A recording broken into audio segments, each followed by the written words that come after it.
আমরা ভোট দিয়ে সরকার বানাই আর পুলিশ আমরা কাছে পয়সা খায়, যে চলতে পারে না, তুই দুই বেলা ভাত খাইতে পারে না, আরে খায় না। বড় বড় বাসটাকে থামে, আমরা ওই জন্য থামেছি। এখন কি করবে, আমাদেরও সমস্যা, ওনাদেরও তো কিছু করে খেতে হয়, কারণ ওনাদের তো দাঁড়ানোর কোনো জায়গা রাখে নাই। একটা নিয়মের ভিতরে এদের যদি সাইডে পার্কিং এর ব্যবস্থা করে তাইলে ভালো। চললেই তো 2000 দামটা ছাড়ছে না, জন্য টাকা আইতাছে, তাইলে আর কি প্লাজেন্টে লাভ কি?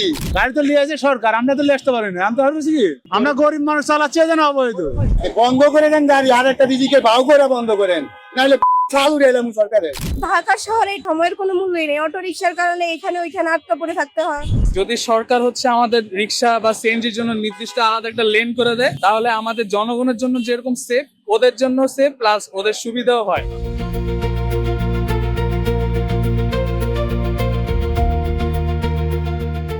একটা নিয়মের ভিতরে এদের যদি সাইডে পার্কিং এর ব্যবস্থা করে তাইলে ভালো, কিন্তু এরা তো রাস্তার মাঝখানে সাইডে যে এরা আছে, এরকম সাইডে থাকলেই তো হয়। একটা লেন করে দিলে আরো ভালো হয়, এদের জন্য একটা আলাদা লেন করে দিই। এখন কি করবে, আমাদেরও সমস্যা, ওনাদেরও তো কিছু করে খেতে হয়, কারণ ওনাদের তো দাঁড়ানোর কোনো জায়গা রাখে নাই। একটা জায়গা থাকলে ভালো, ওনাদের জন্য এই সাইড দিয়ে একটা লেন করে দিই। যেমন গাড়ি এই পাশ দিয়ে চলতেছে, ওনারা এই পাশ দিয়ে চলুক, সবাই তো কিছু করবে, এদের কর্মসংস্থান তো দিতে হবে। তো এদের জন্য আলাদা রাস্তা বড় আছে, একটা সাইড দিয়ে এদের জন্য একটা ওয়ে করে দিই। যেমন মোটরসাইকেলের জন্য বাম পাশ থেকে খালি থাকে সবসময়, গাড়ি যারা চালায়, সিএনজি চালায়, তারা সাইডে একটা জায়গা রেখে দেয়, এদের জন্য একটা জায়গা করে দিই। বড় বড় বাসটাকে থামে, আমরা ওই জন্য থামেছি।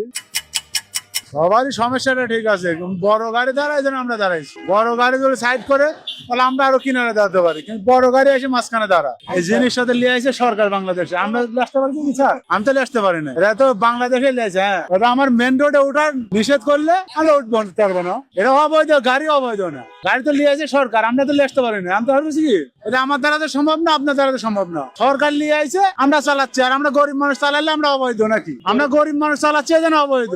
এই বিষয়টা খুবই রিস্কি একটা বিষয়, কারণ আমি যদি পিছনের দিকে তাকাই তাহলে এ পাশ দিয়ে একটা রাস্তার লেন গেছে, ওই পাশ দিয়ে একটা রাস্তার লেন গেছে। যদি সরকার আমাদের রিক্সা বা সিএনজির জন্য নির্দিষ্ট আলাদা একটা লেন করে দেয়, তাহলে আমাদের জনগণের জন্য যেরকম সেফ, ওদের জন্য সেফ, প্লাস ওদের সুবিধাও হয়। এতে করে জনগণ নির্দিষ্ট জায়গা থেকে রিক্সার জায়গার মতো পাবে, সিএনজিটা সিএনজি জায়গার মতো পাবে, এবং এখানে দুর্ঘটনার সম্ভাবনাও খুব কম। যেরকম রিক্সাটা হুট করে যদি রাস্তার ওই পাশে চলে যায়, তখন দুর্ঘটনার সম্ভাবনাও এখানে বেশি বৃদ্ধি পায়। তো আমার মনে হয় সরকার এখানে করণীয় রিক্সাওয়ালাদের জন্য আলাদা লেন করে দেওয়া, সাইকেল, রিক্সা, ক্ষুদ্র যানবাহন যেগুলো সাইকেল, রিক্সা, সিএনজি, ওদের জন্য আলাদা লেন করে দেওয়া, ওদের পার্কিং এ বা ওরা যেখান থেকে লোক তুলবে ওদের জন্য আলাদা লেন করে দেওয়া। এটা অবশ্যই সরকারের ব্যর্থতা, কারণ তাদের দরকার ছিল এটা তদারকি করার, এটা যথেষ্ট ব্যবস্থা নেওয়ার দরকার ছিল। এখন তাদেরও কিছু করার নেই, কারণ তাদের জীবিকা নির্বাহের জন্য তারা এখানে চলে আসে। আমরা ভোট দিয়ে সরকার বানাই আর পুলিশ আমরা কাছে পয়সা খায়, যে চলতে পারে না, তুই দুই বেলা ভাত খাইতে পারে না, আরে খায় না। করবো ভাই, দুঃখের কথা, আর করার কিছু নাই। যেভাবে যায় পারে, যেভাবে সেইভাবে, সেই জন্য আমি রাস্তার মাঝখানে দাঁড়াইছি। দেখি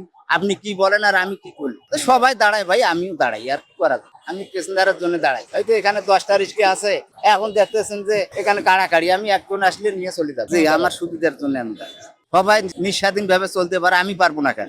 মাঝখানে দাঁড়াইছি না আমি, দুই সাইডের রাস্তা আছে, আমি তার মাঝখানে দাঁড়াইছি। ঢাকা শহরে সময়ের কোনো মূল্যই নেই, অটো রিক্সার কারণে এখানে ওইখানে আটকা পড়ে থাকতে হয়। সেগুলোর দায়িত্বে যে আছে, আমার অনুরোধ থাকবে সে যেন এগুলা মেনটেন করে, কিভাবে কোনটা কোন দিকে চললে ভালো হবে। আমার রাস্তা আর গাড়িগুলো সম্বন্ধে তো আইডিয়া নাই, কিন্তু যে যার যার জায়গা থেকে প্রতিবাদ করলে ওরা এরকম কখনই করতে পারে না। আমি আমার জায়গা থেকে, এখন সরকার তো চাইলেই সব পারবে না, আমরা আমাদের মতো প্রতিবাদ করতে হবে, সরকারেরও বিষয়টা দেখতে হবে। চললেই তো 2000 দামটা ছাড়ছে না, জন্য টাকা আইতাছে, তাইলে আর কি প্লাজেন্টে লাভ কি? একটা সার্জনের জিজ্ঞাসা দেন তো, হাই লাইসেন্সের পক্ষে আছে নাকি? বন্ধ করে দেন গাড়ি, আর একটা দিদিকে ভাও করে বন্ধ করেন, নাহলে চালু রেলাম সরকারের। আপনার বিগত সরকার ছিল, দেশের রাজাই বলা গেছে, 4 পাঁচ দিকে ছিল।